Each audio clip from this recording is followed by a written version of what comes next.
மட்டும் காட்டு. அம்மா என்ன சமையல்? வாங்க இன்னைக்கு சண்டே ஸ்பெஷல் என்னன்னு பார்க்கலாம். சுட சுட சாதம். சுட சுட இன்னைக்கு வந்து சாதம் லாஸ்ட்டாக வடிச்சதுனால நல்லா சூடாக வடிச்சிட்டேன். அதுக்கப்புறம் சைட் டிஷ் என்னன்னு பார்த்தீங்கன்னா ரத்த பொரியல்.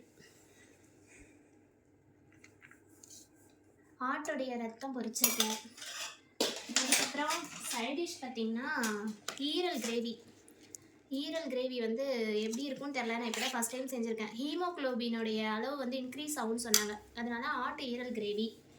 அதுக்கப்புறம் பார்த்தீங்கன்னா ஒரு முட்டை கலக்கி, நாட்டுக்கோழி குழம்புடைய முட்டையுடைய நாட்டுக்கோழி முட்டை, அதுக்கப்புறம் நாட்டுக்கோழி குழம்பு சேர்த்து அடித்து நாட்டுக்கோழி என்ன சொல்கிறது கலக்கி கலக்கி.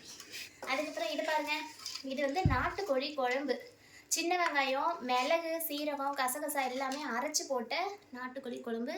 செம்ம டேஸ்ட்டாக இருக்கும், வேறு லெவலில் இருக்கும். இன்றைக்கி தான் நம்ம வீட்டில் ஸ்பெஷல். வீடியோ பிடிச்சிருந்தா லைக் பண்ணுங்கள், ஷேர் பண்ணுங்கள், நம்ம சேனலை மறக்காமல் சப்ஸ்கிரைப் பண்ணுங்கள். பாய். லெவல் எல்லாமே இன்க்ரீஸ் ஆகுமா அப்படியே, அதுக்காக தான்.